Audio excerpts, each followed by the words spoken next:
I am no coward, moving forward toward my death with a smile and grace. If some blood must be shed, let it be mine. For I find no reason to stand back and hide behind those who crowd for peace and unity. Let it be me that leaves this world peaceably, in the name of that which sits higher than me.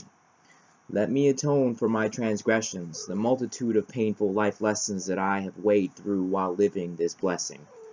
Let me alone atone for those who know not what they do.